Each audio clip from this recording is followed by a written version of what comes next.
Hello, folks. It's Larry Red from Larry Red Reads back again with a video, and finally, I'm bringing you guys a book that I'm excited, really excited. I like, a lot of the books I've read, but this one, oh boy, Kindred by Octavia Butler. This book is amazing. Hands down, I don't know if it's the best book I've read this year, but it's top two, top three for sure. Uh, because I read some books before I started this channel this year. But oh my gosh, I guess before I talk about it, I do want to give like a content warning.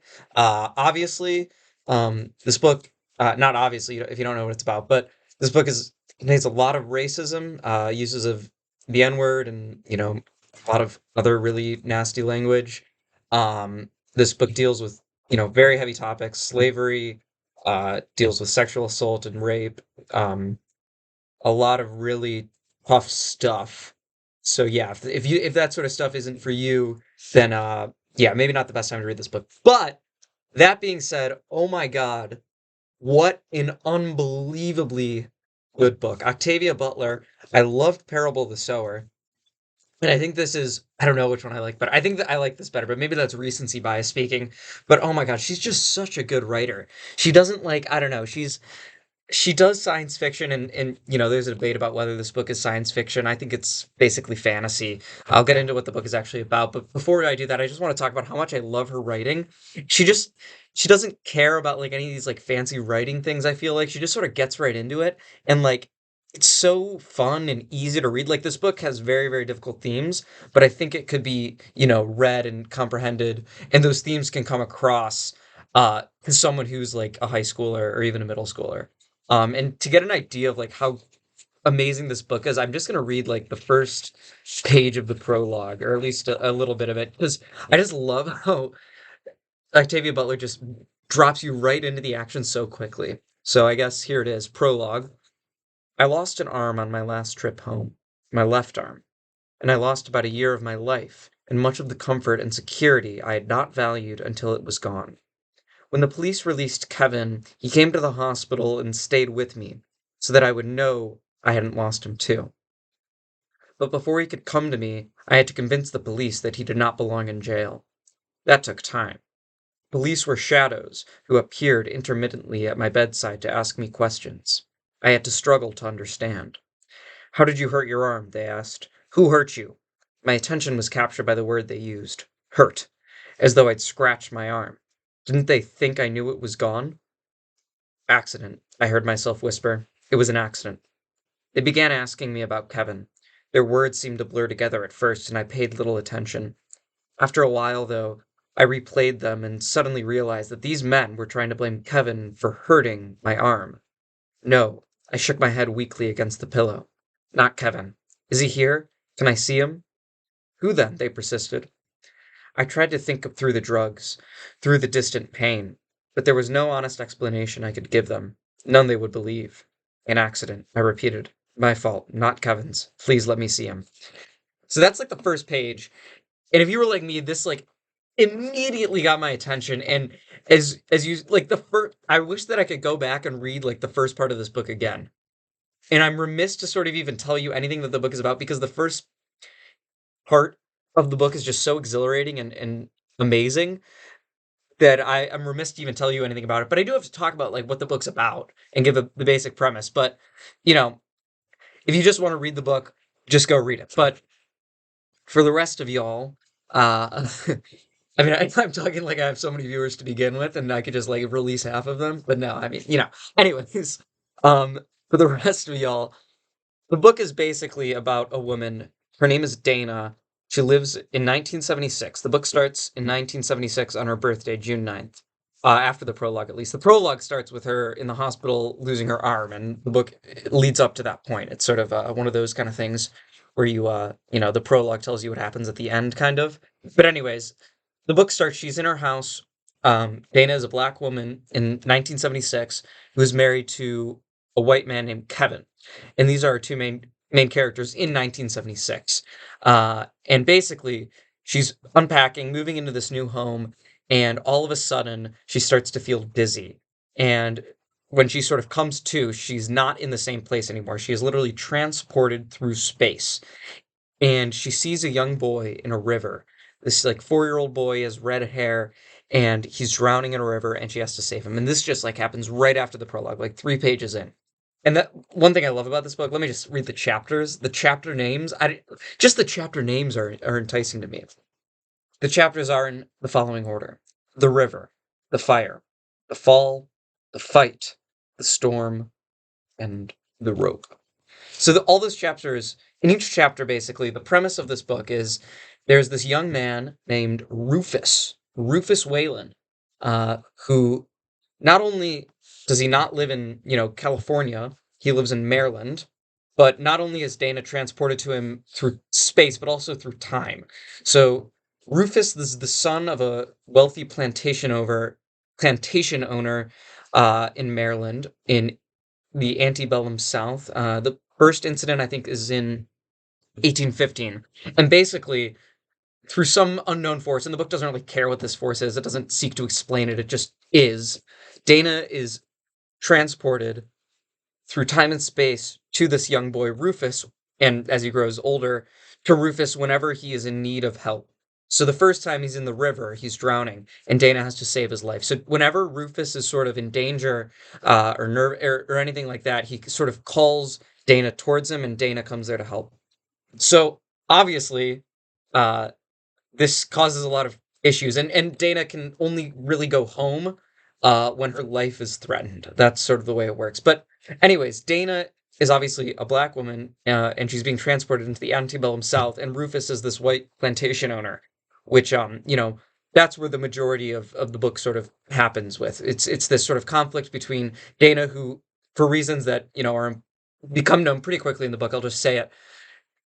Dana realizes that Rufus is like her great great great grandfather, and that the reason she needs to sort of save him is because her family's like entire line of existence is dependent on him reproducing, basically.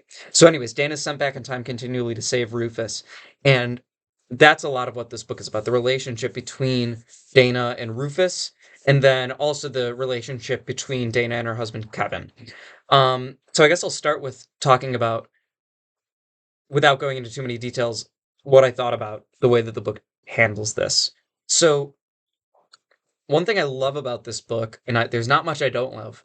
One thing I really love though is just the depth of Dana's character, and then all of the other characters that she meets on the Whalen plantation. So Dana herself is just like one of my favorite protagonists I've read in a long time. She's incredibly strong, smart, but she's also like, she's not like, I don't know. She has limits, obviously, like, and she realizes those limits throughout the books. Like, throughout the book, she's someone from 1976, and living in this totally different world is obviously incredibly challenging for her. And coming to terms with the brutality of slavery and white supremacy, and just how insane slavery is a big part of Dana's character and her growth throughout the novel. Um, but yeah, anyways, then the other people on the plantation, so there's the Whalen family, and then there's the slaves. And what I love so much about the way Octavia Butler writes this book is that all of the slaves have very, very interesting, character arcs. They're all their own people. They all have emotions. They're not just sort of written off in one block as, slaves. And they're not, a lot of writing I think about slaves can be very tropey. Like there's, throughout American history, very stereotypes about, what slaves were like. And Octavia Butler does a really, really good job of sort of breaking down those stereotypes and sort of flipping them on their heads at some point. So then there's the slaves on the plantation. There's like the overseer who, isn't a major character, but oh my God, there are two different overseers throughout Dana's trips, throughout time. And she sort of takes trips throughout time, and she gets sent back, and then she gets sent back to Maryland as Rufus grows up. So we start with Rufus as like a 4-year-old, and we see him progress. And then there's the Whalen family. There's Tom Whalen, who's Rufus's father, sort of owns the plantation, who's just a very, very bad guy, very unlikable character, and yeah, probably my least favorite character in the book, except, excuse me, for his wife, Margaret Whalen, who's just like, I don't know, she's like the kind of gives like Dolores Umbridge kind of vibes. Uh, Obviously this was written way before, Harry Potter, but like she's just such a I don't know, you'll have to read the book, but Tom and Margaret are very well written in for their roles, but you realize that they're not like evil people like in sort of the typical sense of we would think about. They're sort of the book does a good job of showing how the system of slavery and white supremacy sort of leads to how they become who they are. And then of course there's Rufus Whalen, the son, uh, and the person who Dana has this sort of unexplainable connection with. And Rufus is like an insanely complex character, super interesting to watch him grow up. He starts at least in when he's younger, he's like somewhat likable. Like he's still like I don't know, it's hard to talk about Rufus. Like he's so annoying and I really like he's such a shit I don't want to swear, sorry. He's such a like bad person. But like there's something in him that, me as a reader at least found sympathetic, and I think Da Dana also finds sort of hard to explain. A certain je ne sais quoi about him, I guess. But really, he is like this insanely evil guy and kid. Like he's not evil. I don't know. It's really hard to explain. You just have to read the book. But there is sort of this, issue you have when reading it. Like he does all these like really horrible things, but like you still sort of remember him as this little kid uh, who had like such bright moments of potential. And yeah, and then there's the characters at home, and I think most of the book takes place in the antebellum South on the plantation, but then there are sort of these brief interludes where Dana is back in 1976, and I think the stories about like Dana and her meeting her husband are great. Like this book does so many things. It's like an adventure, a mystery, and it's a love story in many ways. Obviously, like a really dark love story. Yeah, but one of the bright parts is her relationship with Kevin is super super fun to read about, super interesting. There's a lot of sort of parallels that Octavia Butler draws between Kevin and Rufus that sort of make the reader uncomfortable, but are really interesting. I don't know. There are way smarter people than me who have like written thesis papers on this book, so I'm not going to pretend to like analyze it and understand all the nuances. I'm just here to talk about books I enjoy, not to analyze them too heavily. But yeah, the character of Kevin and his character and his, I don't want to spoil too much, but like uh the way he changes throughout the book is super interesting. But yeah, I guess I'll sort of wrap it up there and talk about the big other sort of theme. Obviously, the themes of slavery and just how insane, like, you have like this insane thing where Dana is like literally being transported through time and space, and like that's insane. But then like the slavery and just the cruelty and the like lack of meaning and the humiliation that goes along with being a slave is something that really really comes through to you in this book. Um, like this book just does such a good job, and it's very heavily researched. Like, you know, Octavia Butler like read a lot of firsthand accounts of what it was like to be a slave, and she really gets across not just like the facts of that, but really like the human emotions that go along with being a slave, and not just like the stuff we think about like the work, but just one thing that really stuck with me is just like the humiliation of like being like chained or being whipped. Like it's just so visceral but it's so beautiful in Dana's resistance to that, and all that goes along with it, and the other slaves how they sort of survive despite this cruel, just crazy crazy system that they live under, um, and build lives together. And that's what I love about this book. It really just does such a good job of not explaining, but sort of letting us relate to what the past was in this country, in a way that I haven't read a book that sort of made me really empathize with, you know, experiences of people in the past. I think there's some really good books about the Holocaust that do that. Night by Elie Wiesel and The Diary of a Young Girl by Anne Frank are books that sort of did that for me.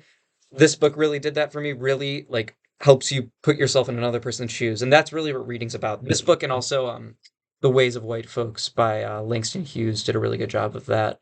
Uh, that's another amazing book. But yeah, this book is so so good. Even if you don't care about any of the deeper themes and anything, it's so it's just a great read, like, it's just super I don't wanna say entertaining because obviously it's super sad, like, I don't know, I definitely I'm not afraid to admit it, I cried while reading this book. Um, I mean, like, I literally, like, gasped in shock at some parts about, like, how evil, some things are in this book. But yeah, I don't know, I can't recommend it enough. I think this should be required reading, for, like, high schoolers. I don't know, though, it might get, like, banned by certain governors, but I really do think everyone should read this book. Um, Last time I didn't give a star rating for The Guest Room, but I'll give that now. I'll give it 3.25 stars out of 5. And then this book, I will give it I don't know. I really wanna give it 5 stars, but I don't know if I can. I don't know, it's like 5 stars? That's like a lot of stars. But you know what? It's 5 stars. It's that good. This is 5-star book out of 5, for those of you who are wondering. But yeah, um, obviously a lot of really intense themes in this. A big theme that I didn't really touch on is, slaves and their masters, like, basically masters raping their slaves, and that's a huge part of this book that's super important, but I didn't really want to talk about in this video too much. But yeah, so definitely content warning regarding this book, but oh my gosh, I cannot recommend it enough. But yeah, anyways, I'm Larry Red for Larry Red Reads. If you have any comments, I don't know what I'm gonna read next, quite yet. I was thinking about starting uh, book that someone got me. It's like a fantasy book called The Lies of Locke Lamora. I don't really know what it's about. Maybe I'll start that. Maybe I'll pick something else up. Maybe I'll read more stuff by Octavia Butler. I was looking at her sort of more fantasy sci-fi series like Xenogenesis. I think those could be interesting. But yeah, let me know if you've read this book, what you think in the comments below. I know this has been kind of a long video. I've been rambling. But yeah, thanks so much for watching.